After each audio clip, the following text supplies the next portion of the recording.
Vincent van Gogh killed himself? How does a man go from calm to suicidal in 6 weeks? You're Loving Vincent. Wauw, we hebben de première gezien van Loving Vincent. Een animatiefilm die totaal bestaat uit schilderijen. En daar hebben 125 kunstenaars uit 9 verschillende landen aan gewerkt. En heeft geresulteerd in 65.000 schilderijen.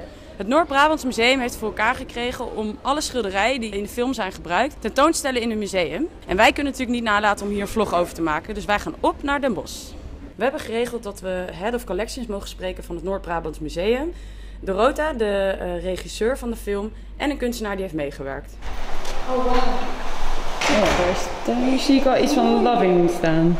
Wat kunnen mensen verwachten als ze hier naartoe gaan? Het verhaal van dit project, van hoe zijn ze ermee begonnen, waarom, wat voor onderzoek hebben ze gedaan voordat ze begonnen, maar ook hoe is nou die film gemaakt.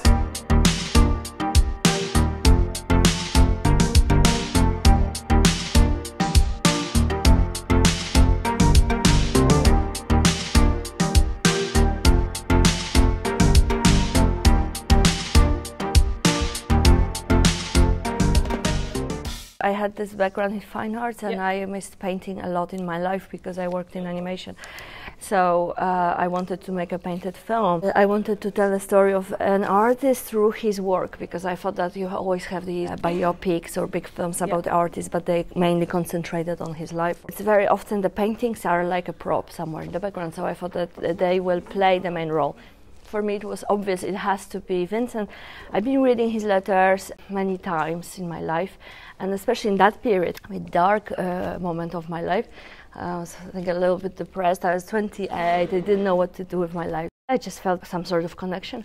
But also the subjects of the paintings, it gives you the opportunity to tell the story of his life with his paintings, because these are people he met, these are places he looked at. I only painted one shot in the movie. Oh yeah, let's go. I wanted to paint more shots in the film, but and so I started with black and white shot, which I'll show you in a minute. But if I knew that it's gonna be only shot, then I would choose something beautiful and colorful. So this is the last frame of the shot. It was when the boys are throwing stones at Vincent, and because it's handheld, shaky camera, so every single now it's just 2 faces, but it was 4 faces in one go. It was just, yeah. Next to you, no matter what you do. Next to you, no matter what you do. How should we look at this painting? Is it more like one scene or? And that's the last frame of 264 frames before that. That you all painted? Yes, yes. Wow. We're in the museum now and they built up your workstation. Yeah. Is this how it looked? Is this where you work from month to month? Yeah, exactly. So explain us, how does that work? How do you create frames? Have the footages already.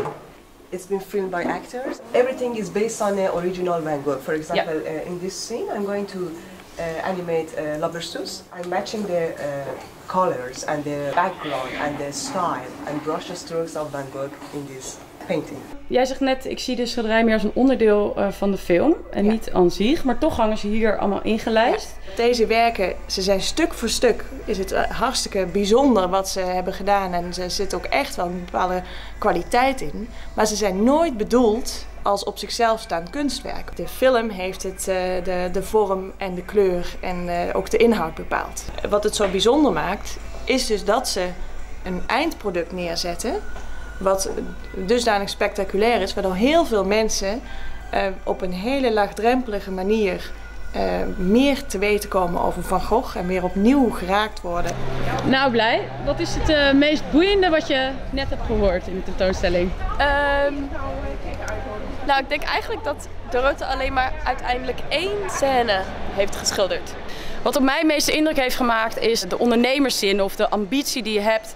En zo'n groot project over zoveel jaren, wat zoveel geld heeft gekost. Het bewijst maar weer dat als je het echt wil en je maar volhardt, dat het ook gaat lukken.